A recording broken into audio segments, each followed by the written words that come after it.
అధికారంలో ఉన్న 10 సంవత్సరాలు మహిళలను ఏ విధంగా పట్టించుకోకుండా, మహిళల గురించి, మహిళలకు సంబంధించిన ఎలాంటి సెక్యూరిటీ గానీ, చిన్నపిల్లలకి గానీ, ముసలోళ్ళకి గానీ ఎలాంటి ప్రాబ్లమ్స్ ఫేస్ చేసినా, అత్యాచారాలకు గురైనప్పుడు గూడా ఒక మాట మాట్లాడని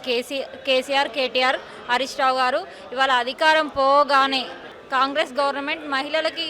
కనీసం ఇంటి నుంచి బయటకొచ్చి ఈ రాష్ట్రంలో ఉన్న చిన్న చితక గుళ్ళనన్న చూసే ఒక అవకాశాన్ని కల్పిస్తే ఆ అవకాశాన్ని కూడా తీసేయడానికి నీకు ఎవడిచ్చిండయ్యా, ఎందుకు మాట్లాడుతున్నావు, నువ్వు ఇచ్చినోడివి కాదు, మేము మహిళలం, మాకు ఒక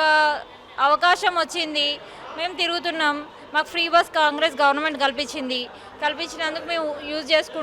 యూటిలైజ్ చేసుకుంటున్నాం, అనవసరంగా మేము ఎందుకు బయటకు వస్తాం, మాకేం పని లేదా పాట లేదా, మీ లేక అధికారం కోసం ఏమైనా బయటకు వస్తున్నామా, కాదు కదా. మా పనుండి మేము కొంచెం కొద్దిగా గొప్ప ఉద్యోగ అవకాశాల కోసం అని బయట దిగేటోళ్ళకి ఈ ఫ్రీ బస్ అనేది చాలా బెనిఫిట్గా ఉన్నది.